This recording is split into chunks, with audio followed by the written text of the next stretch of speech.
আন্দোলনের সমন্বয়ক। এই ভদ্র কোথায় তুমি আন্দোলন করেছিলা? তোমার কত বড় স্পর্ধা! তোমরা যে চেয়ারম্যানের বিরুদ্ধে মিথ্যা অপবাদ দিয়েছ, প্রমাণ যদি করতে না পারো অতি শীঘ্রই তোমাদের 4-5 জনের নামে মানহানি মামলা করবো আমরা। ব্রেকফাস্ট, টিফিন কিংবা স্ন্যাক টাইমে মজাদার আয়োজন মানে অল টাইম ব্রেড। চেয়ারম্যান মাটির ব্যবসার সম্বন্ধে কোনো জড়িত নয়।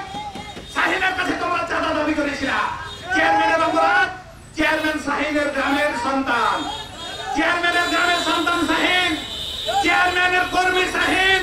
চেয়ারম্যানের অপরাধ যে কাউকে তুমি চাঁদা দেবে না, এটাই তোমাদের অপরাধ। চেয়ারম্যানের এটাই অপরাধ। আপনারা ভালো করে জানেন টিপু ভাই ব্যবসায়ী পরিবারের সন্তান, তাদের নামের ব্যবসা আছে, আমাদের সামনে তাদের নিজস্ব মার্কেটের ব্যবসা আছে। চেয়ারম্যান সাহেব ইতিমধ্যে ঠিকাদারি ব্যবসা করেন, মাটির ব্যবসা আমাদের বেহুল করা করে। এখানে হাসরাত আমাদের জমি আছে, আমাদের জমি আছে, আমরাও মাটি নিজের বাপ দাদার খতিয়ানের মাটি আমরা বিক্রয় করে জমির ক্লিয়ার করে ধান গম ফসল উৎপাদন করার জন্য আমরা টাকাও পাই, মাটিও বিক্রি করে বিগত দিনে বেহুলায়। এটা ঠিক না বেঠিক বলেন ভাইরা আমার? চেয়ারম্যানের মাটির সম্বন্ধে কোনো সম্পৃক্ততা নাই। আমি একজন সাধারণ মানুষ হিসাবে আমার ব্যবসা করার অধিকার রয়েছে। যে কেউ ব্যবসা করতে পারে। ভাইয়ের আমার, আপনারা সচেতন থাকেন।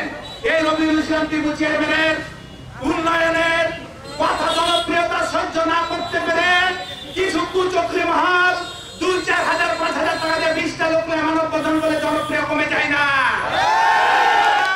প্রত্যেক কথাই বলে যে টিপু চেয়ারম্যান আওয়ামী লীগের দোষর। আরে ভাই, গোবরাতলা ইউনিয়নে যদি উন্নয়ন করতে চান, যে চেয়ারম্যানই হোক, বর্তমান সরকার এমপির সঙ্গে লিয়াজো করতে হয়, উদ্বোধন করতে হয়, নাইলে এলাকার লোক উন্নয়ন বঞ্চিত হয়।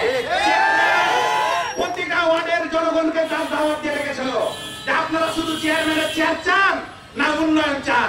আমরা বলেছিলাম উন্নয়ন চাই। আমাদের চেয়ারম্যানের অপরাধ, গোবরাতলা ইউনিয়নের উন্নয়ন করেছে। বিগত দিনে যে চেয়ারম্যান গুলো গেছে কি উন্নয়ন করেছে? আমাদের চেয়ারম্যান অলিতে গলিতে রাস্তা, বেহুলাতে বলেন, মহিপুরে বলেন, দিয়ালে বলেন, পৌরসভা বানিয়ে দিয়েছে। আপনারা এই উন্নয়ন সহ্য করতে কেন পারেন না? আপনারা এই দুই কয়েক লোক ইতিমধ্যে আমরা দেখেছি। আপনারা চেয়ারম্যানের সাথে যারা থাকে, প্রতিটা গ্রামের প্রভাবশালী ঘরের সন্তান সাথে থাকে, কোনো ভবিষ্যৎ ছেলেরা চেয়ারম্যানের সাথে ঘুরে না। আমরা বলি আমাদের সাথে যারা থাকে আমরা বলি কর্মী। আপনারা বক্তব্য দিচ্ছেন চামচা। আরে চামচা কাকে বলে?